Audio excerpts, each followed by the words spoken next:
على أشرف المرسلين سيدنا محمد الأمين وعلى آله وصحبه أجمعين. اللهم رب اشرح لي صدري ويسر لي أمري واحلل عقدة من لساني يفقهوا قولي. سبحانك لا علم لنا إلا ما علمتنا إنك أنت العليم الحكيم. قال عز من قائل إن هذا القرآن يهدي للتي هي أقوم ويبشر المؤمنين الذين يعملون الصالحات أن لهم أجرا كبيرا. صدق الله العظيم.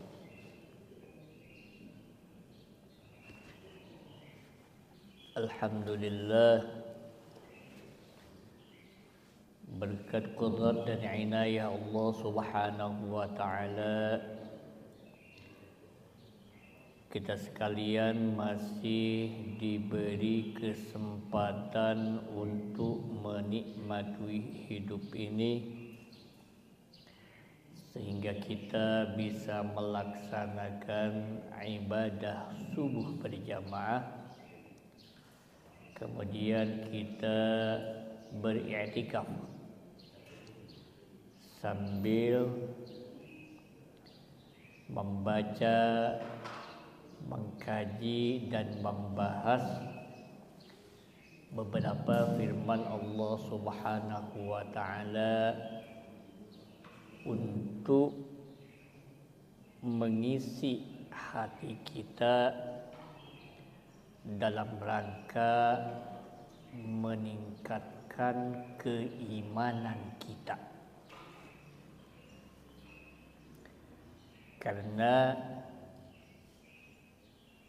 iman itu sebagaimana dikatakan oleh Rasulullah sallallahu alaihi wasallam, yazidu wa yanqusu. Kadang-kadang bertambah, kadang-kadang turun.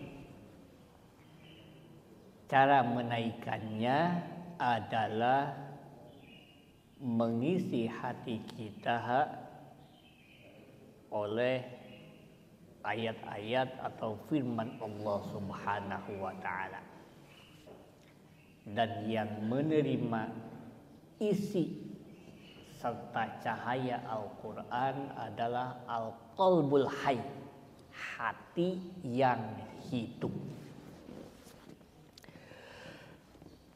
Insyaallah pembahasan kita pada pagi hari ini lanjutan dari pembahasan sebelumnya.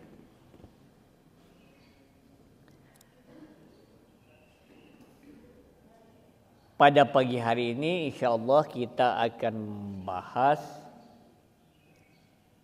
surah Al-Munafiqun ayat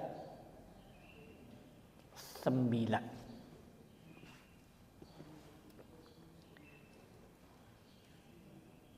Yang isinya adalah peringatan kepada kita sekalian tentang dua hal yang bisa melalaikan kita atau menghalangi kita untuk selalu ingat kepada Allah.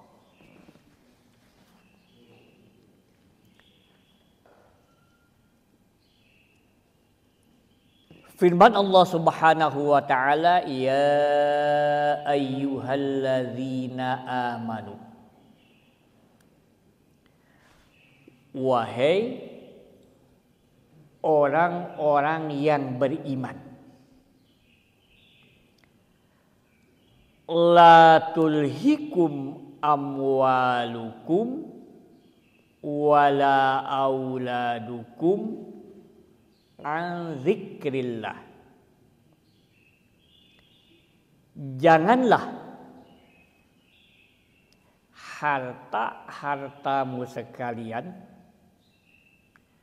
dan anak-anakmu sekalian melalaikan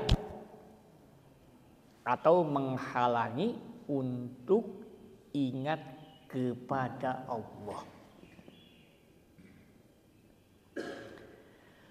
Wa may yaf'al dzalika, dan orang yang mengerjakan hal tersebut, fa ulaika humul khasirun, maka merekalah orang-orang yang merugi.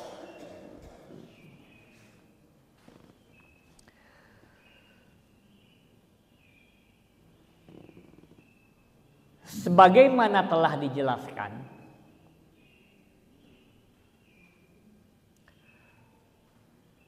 bahwa Allah Subhanahu wa ta'ala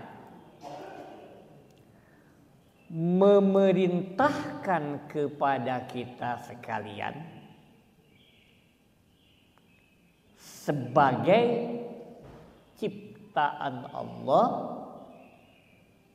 untuk selama-lamanya kita ingat kepada Allah.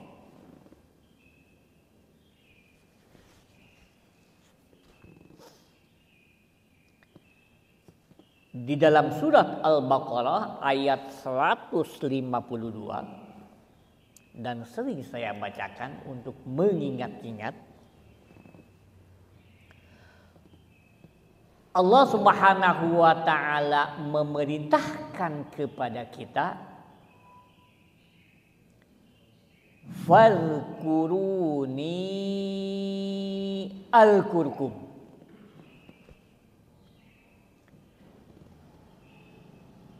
Ingatlah kau sekalian kepadaku, maka aku akan ingat kepadamu sekalian.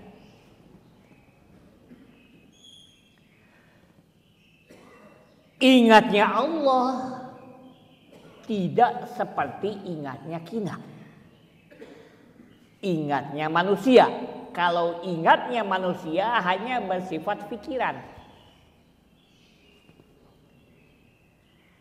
Tapi yang dimaksud dengan ingatnya Allah kepada kita, dampak daripada ingat, yaitu membaca, yaitu memberikan pahala.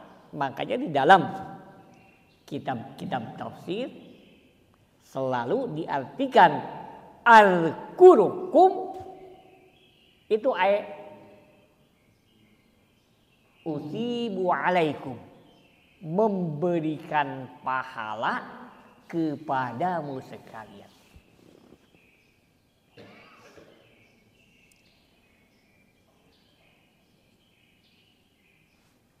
Kewajiban kita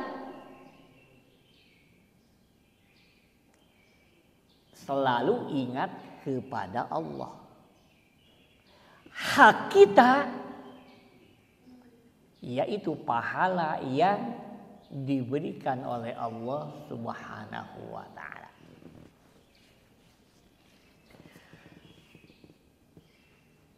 Kata Syekh Ahmad Mustafa Al-Maradhi,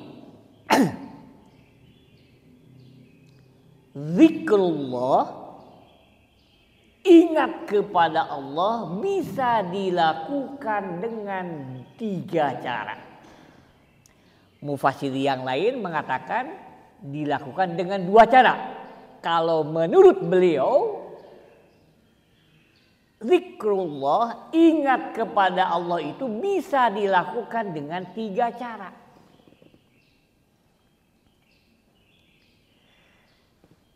Yang pertama, al-zikru bil lisan, zikir, ingat kepada Allah dengan lidah atau dengan ucapan. Fa afdaluha qaulu la ilaha illallah. Yang paling utama itu adalah ucapan la ilaha illallah. kalimat tauhid. Di dalam hadis yang saya katakan ada 4 ucapan yang paling disenangi oleh Allah Subhanahu wa taala. Bi ayyin bada'ta, dengan yang mana saja kau memulainya. Yang pertama subhanallah. Yang kedua walhamdulillah. Yang ketiga wala ilaha illallah. Dan yang keempat wallahu akbar. Di dalam hadis lain ditambah satu lagi wala haula wala quwwata illa billahil aliyyil azim. Itu ucapan yang paling disenangi oleh Allah Subhanahu wa taala. Juga kata Rasulullah, kalimatani, 2 ucapan. Khafifatani 'alal lisan, ringan sekali diucapkannya. Saqilatani fil mizan, berat sekali timbangannya. Dalam artian pahalanya sangat besar sekali. Habibatani lirrahman, sangat disenangi oleh Allah yang Maha Rahman. Apa ucapan tersebut? Subhanallah wa bihamdi subhanallahil azim. Dan banyak sekali ucapan-ucapan termasuk membaca Al-Quran. Itu namanya al-zikru bil lisan. Bentar.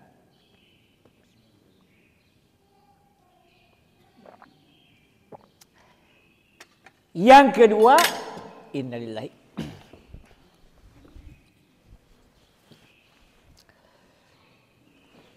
Az-zikru bil qalbi. Zikir atau ingat kepada Allah dengan hati. Bukan berarti membaca bacaan-bacaan tadi di dalam hati, tapi merenungkan semua ciptaan Allah sebagai tanda keagungan Allah Subhanahu wa taala. Termasuk merenungkan diri kita sendiri. Bagaimana matahari memberikan sinar ultraviolet, udara memberikan oksigen, jantung kita bekerja 24 jam, enggak terhenti. Tangan kita, kalau kata Syekh Asy'arawi, kalau kita renungkan, kata beliau, ketika kita mengangkat tangan kita, itu berapa organ tubuh yang bekerja di sini katanya.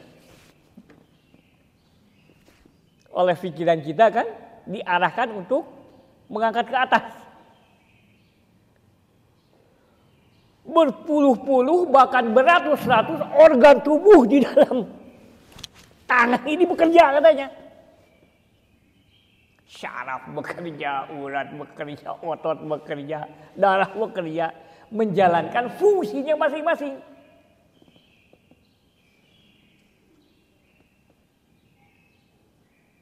Tapi kalau sebagian organ tubuh itu tidak berperan, mohon maaf, yang lumpuh, meskipun dia ingin mengangkat, tidak bisa Pak.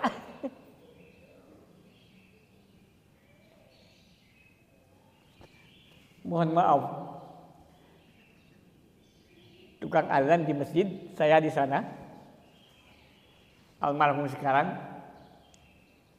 dia kena stroke. Kan biasanya jalan itu kan lurus. Ini kok kenapa kaki itu jadi ke kanan terus katanya. Padahal disuruh itu lurus katanya. Jadi kalau oleh kita direnungkan, ketika jalan kaki, jalan, itu berapa organ tubuh katanya di kaki yang bekerja.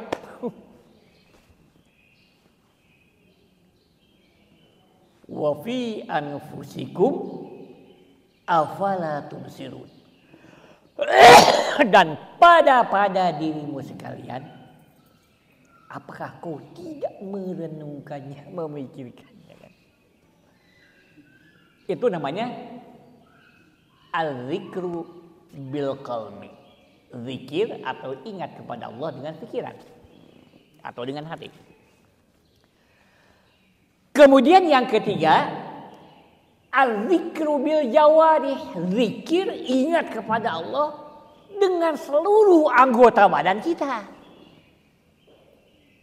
Bukan hanya lisan saja, bukan hanya hati saja, tapi seluruh anggota badan kita. Bagaimana caranya? Kata beliau, tiada lain menjalankan perintah Allah dan menjauhi larangan Allah. Ketika kita menjalankan perintah Allah, pasti pada waktu itu kita ingat kepada Allah Subhanahu wa taala.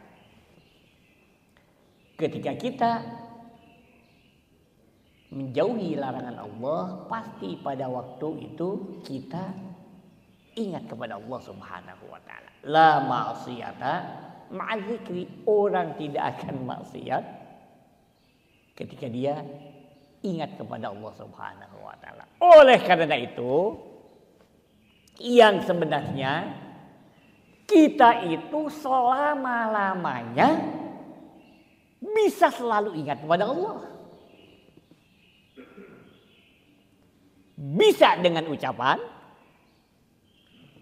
bisa dengan hati, dan bisa dengan perilaku, atau bisa dengan ketiga-tiganya.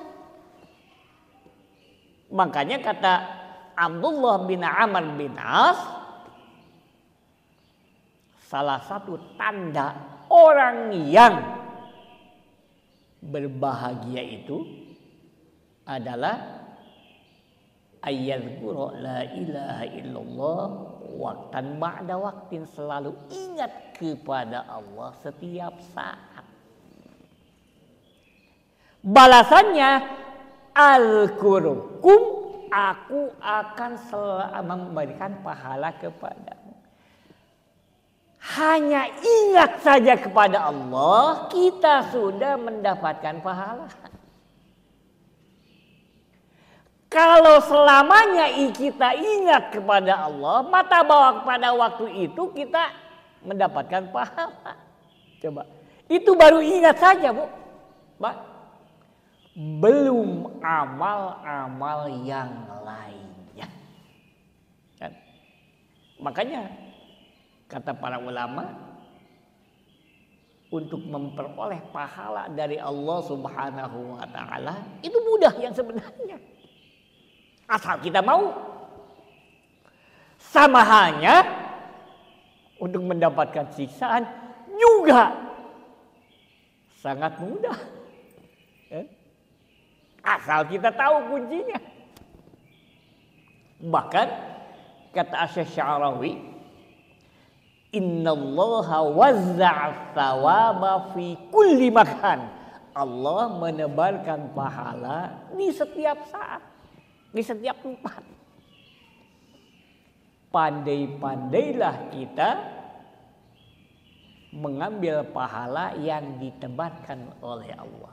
Dan seperti hanya kita setelah salat berjamaah, beriktikaf, dan sama-sama membahas firman Allah Subhanahu wa taala, itu pada hakikatnya kita mengambil pahala yang ditebarkan oleh Allah di tempat ini. Mudah sekali yang sebenarnya. Nah, di dalam surat Al-Munafiqun ayat 9 Allah mengingatkan kepada kita. Ada dua hal yang bisa menghalangi kita untuk ingat kepada Allah. Yang pertama, harta, dan yang kedua, anak. Nah.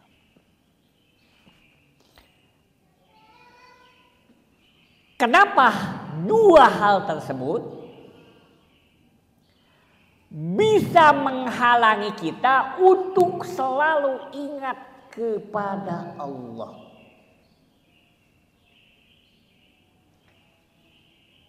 Karena menurut sifat kita, karakter kita, pasti semua orang senang dengan harta dan senang dengan anak. Itu jabalah namanya, watak. Tidak ada manusia yang tidak senang harta. Bohong kalau ada orang mengatakan dia tidak senang harta. Dan tidak ada orang yang senang yang tidak senang dengan anak. Kadang-kadang, mohon maaf, dengan harta bisa menghalalkan segala cara untuk meraih harta. Demi anak juga kadang-kadang menghalalkan segala cara. Di dalam Al-Quran, Allah Subhanahu wa Ta'ala berfirman, wa innahu lihubbil khairi lasyadid. Sesungguhnya Allah pakai innahu. Beda dengan huwa saja. Kalau pakai inna, betul-betul. Kita itu sangat. Wa innahu, dan sesungguhnya manusia, taukid namanya kalau dalam bahasa Arab, lihubbil khairi lasyadid, sangat senang sekali dengan al-khair. Yang dimaksud adalah harta. Bukan berarti senang dengan harta itu jelek. Nah, bagaimana kita mengarahkannya? Termasuk jabatan pun dan perkara. Bahkan kata Asy-Syarawi juga,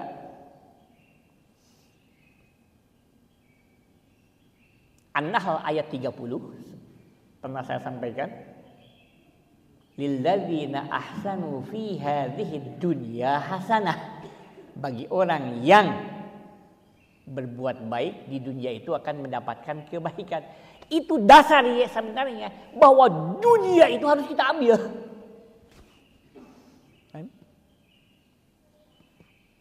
Kan hebat ajaran Islam. Diri kita senang, oleh Allah disuruh diambil, bukan dilarang. Termasuk jabatan pun dan bangsa harus kita ambil, tentunya dengan cara-cara yang benar. Dasarnya, huwallazi khalaqalakum ma fil ardi jami'a. Allah zat yang menciptakan untukmu sekalian apa yang terdapat di muka bumi. Apa yang terdapat di muka bumi ini disediakan untuk kita. Bahkan kalau kita tidak mengambilnya, zalim. Oleh Allah disediakan, oleh kita dibiarkan. Itu termasuk ke dalam zalim katanya. Orang yang malas itu zalim. Oleh Allah disediakan, dia diberi tenaga, diberi pikiran, asal mau. Tahu-tahu ini dibiarkan, kan?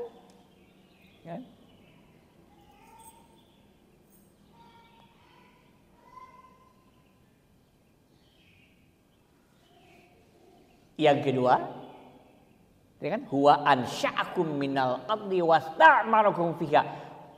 Allah zat yang menjadikanmu dari tanah. Wasta'malukum fiha wa talaba minkumul imarah, dan Allah menuntut kepada kamu sekalian untuk memakmurkannya. Berarti kan mengatur memakmurkan. Itu yang pertama.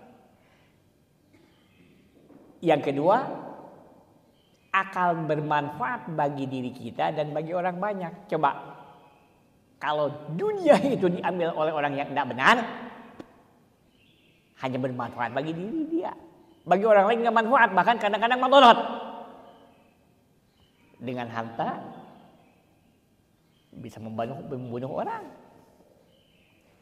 Dan yang ketiga, kita akan menjadi al-yadul ulya, pemberi, bukan al-yadul sufla.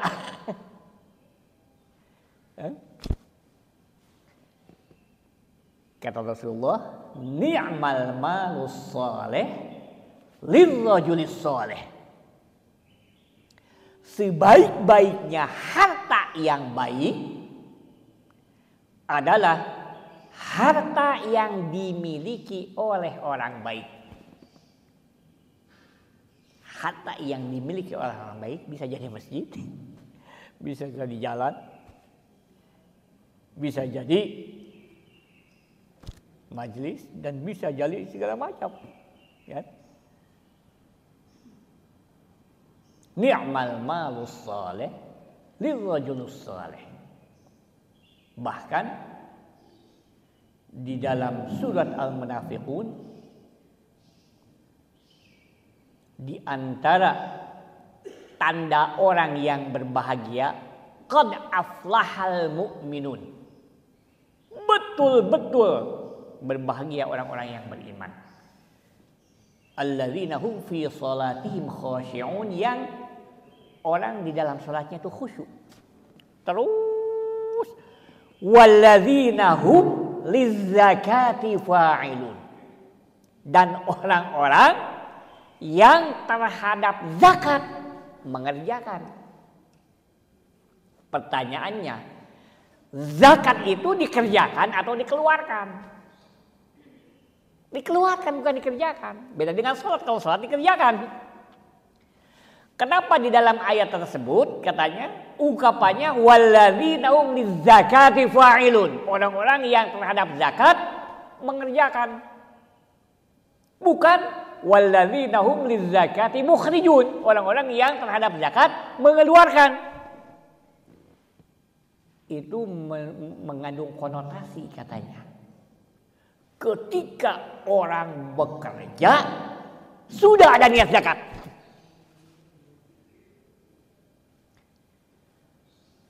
Kalau kita bekerja sudah ada niat zakat, berarti harus menghasilkan yang banyak. Karena yang sedikit mah tidak usah dizakati. Coba kan, bagaimana Al-Quran menyuruh kita untuk kaya, bukan untuk miskin. Hebatnya ajaran Islam cocok dengan karakter, watak, dan sifat manusia. Kenapa? Karena Al-Quran kalamullah, kita manusia khalqullah, ciptaan Allah. Antara kalamullah, ucapan Allah, perkataan Allah, dan khalqullah, ciptaan Allah, itu akan serasi, tidak akan penggedrug, kan? Hebatnya ajaran Islam. Jadi yang pertama harta. Diingatkan oleh Allah tidak boleh menjadi penghalang untuk ingat kepada Allah. Yang kedua, wa auladukum, anak-anakmu sekalian. Sama, sudah jabalah. Watak manusia pasti senang terhadap anak. Bahkan di dalam surat Al-Munafiqun, surat sebelumnya, surat Al-Jumu'ah, bukan, di dalam surat Al-Kahfi ayat 46, Allah Subhanahu wa taala berfirman, al-malu wal banuna zinatul hayatid dunya. Harta dan anak merupakan perhiasan di dalam hidup ini. Coba, dijadikan perhiasan. Di dalam surat An-Nisa, zuyyina lin-nasi hubbus syahawati minan nisa'i wal banina wal qanatiril muqantarati minal fiddati wal minaz zahabi wal fiddah. Dijadikan perhiasan bagi manusia, senang dengan syahwat.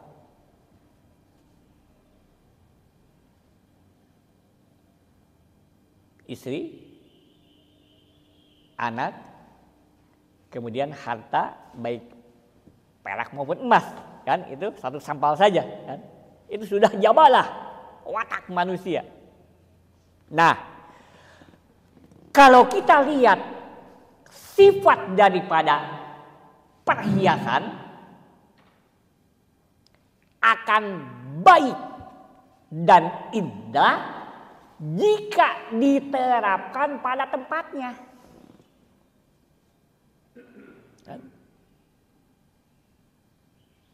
Kalung, kan itu perhiasan bagi wanita,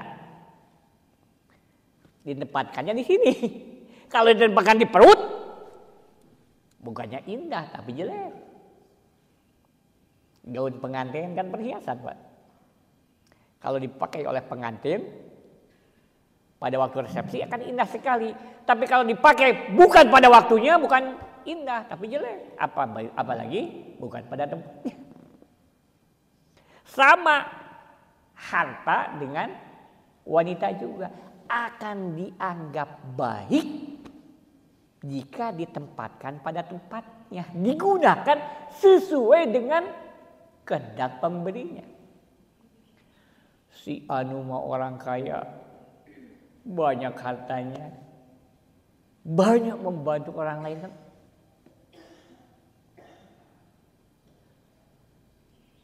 Si anu mah anak bapak anu, cucu bapak anu, terbawa orang tuanya.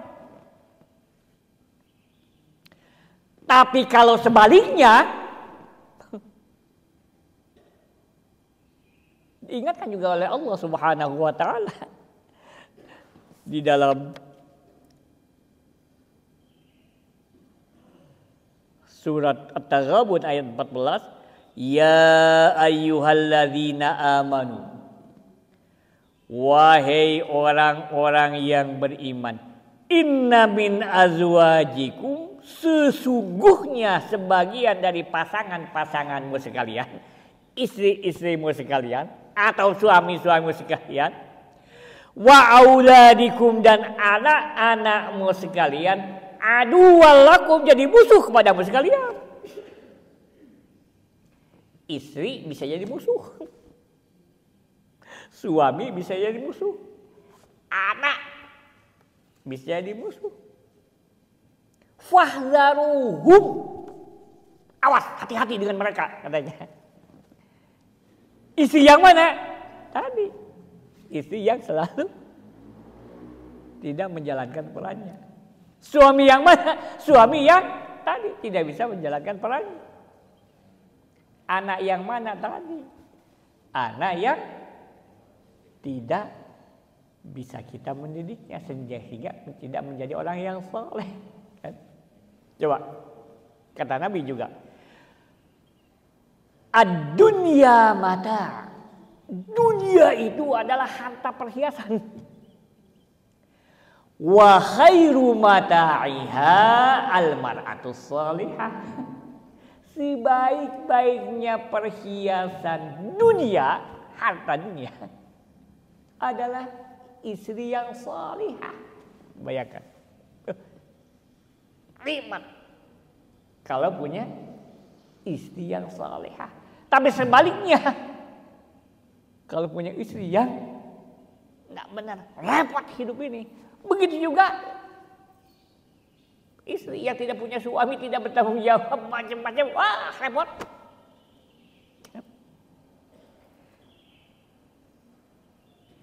Yang kedua anak tadi.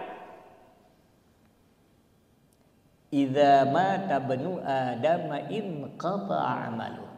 Jika anak Adam mati, manusia mati, putus segala amalnya. Illa min salasin, kecuali 3 hal. Sering kita dengar kan? Shadaqatin jariyatin, sedekah yang ngocor, mengalir. Sedekah mengalir itu artinya sedekah yang didasari dengan keikhlasan.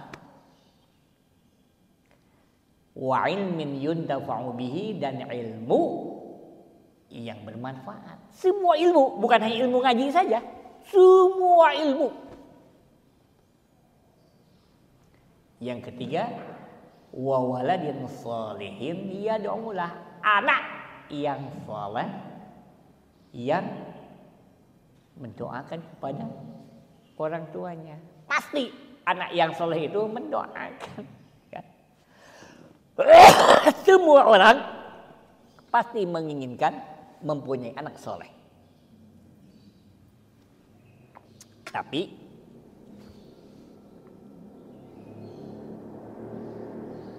bagaimana harus kita bisa menjadikan anak itu soleh?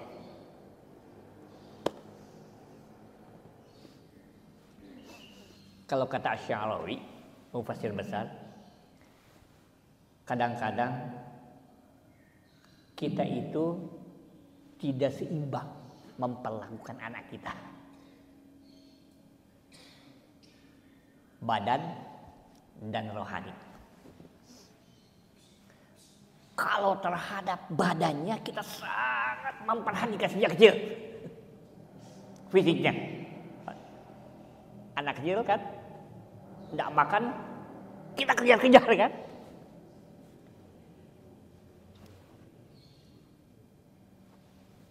Tapi kadang-kadang kita kurang memperhatikan, bahkan ada yang tidak memperhatikan masalah rohani. Ya, bagaimana dia sholatnya sudah benar belum? Baca Al-Qur'annya sudah benar belum? Kan? Perilakunya sudah benar belum? Ya? Kata beliau, kadang-kadang kita tidak seimbang. Bukan berarti memperhatikan fisiknya itu jelek. Enggak, bagus sekali. Harus. Tapi lebih dari itu, masalah rohaninya juga kita harus perhatikan.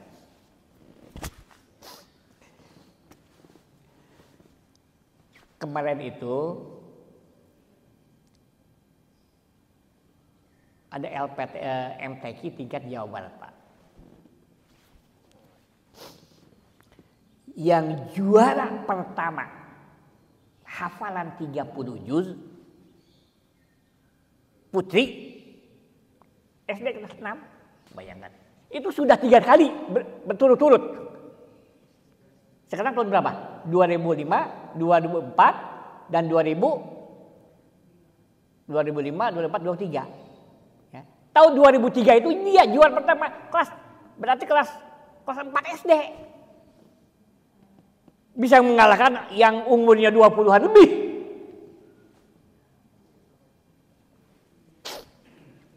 Saya kadang-kadang ngiri, Bu. Anak itu bukan anak kiai. Bukan anak kiai. Saya lihat. Ibunya bukan ustazah, bukan. Coba. Ayahnya itu kuli pabrik, Pak. Di Karawang. Kuli pabrik, bukan kiai. Ibunya bukan ustazah, bukan sarjana, bukan ahli agama tadinya kan. Dia lulusan salah satu fakultas ekonomi, Pak. Sebelum nikah dengan suaminya belum memakai kudung. Begitu nikah dengan suaminya belajar Al-Quran sampai hafal 30 juz. Lalu diajarkan kepada anaknya. Itu 3 anaknya, 3-3-nya hafal. Coba bayangkan, yang laki hafal, yang kakaknya juga hafal, yang ini juga hafal. Anak tukang pabrik, pegawai pabrik, ibunya Bukan jebolan pesantren, tapi bisa mendidiknya sehingga anaknya hafal 30 juz, diuji dan diacak. Bukan hanya hafal, diuji. Kemudian dilombakan 27 provinsi kabupaten kotanya juara pertama, coba bayangkan. Makanya saya titip kepada Bupati Karawang, tolong perhatikanlah ini. Belajarnya, sekolahnya.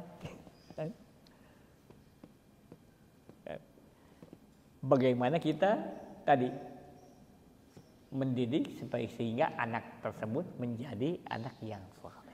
Nah, karena oleh Allah Subhanahu wa taala diperingatkan jangan sampai harta-harta kita dan anak-anak kita menghalangi untuk ingat kepada Allah. Sebaliknya, kita itu harus menjadi sarana. Harta itu harus menjadi sarana untuk ingat kepada Allah. Karena saya katakan pada hakikatnya harta itu pemberian Allah. Hanya saja Allah memberikan harta kepada orang yang berakal melalui usaha. Tapi usaha bukan segala-galanya. Hanya sebab saja untuk menghasilkan. Selalu ingat kepada Allah. Digunakan untuk hal-hal yang dikehendaki oleh Allah. Anak juga ciptaan Allah, bukan buatan manusia. Bahkan suami istri hanya sebab saja adanya anak.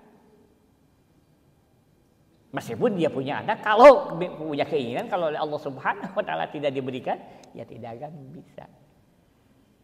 Nah, wa may yaf'al dzalika fa ulaika humul khasirun.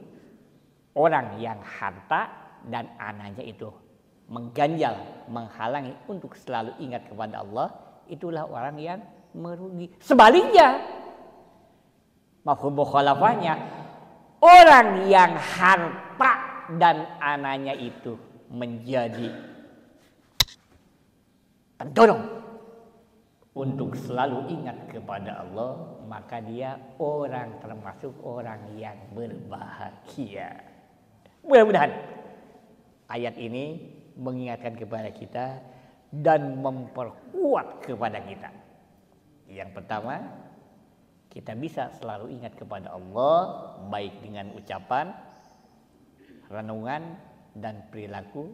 Dan yang kedua, harta dan anak-anak kita ini harus menjadi pendorong agar supaya kita selalu ingat kepada Allah Subhanahu wa taala. Insyaallah kalau hati kita diisi dengan ini, maka selamanya kita akan diberikan pahala oleh Allah Subhanahu wa taala. Mudah-mudahan kita sekalian diberi taufik dan hidayah oleh Allah Subhanahu wa taala sehingga kita bisa melaksanakan apa yang diperintahkan oleh Allah Subhanahu wa taala. Mudah-mudahan ada manfaatnya. Assalamualaikum warahmatullahi wabarakatuh.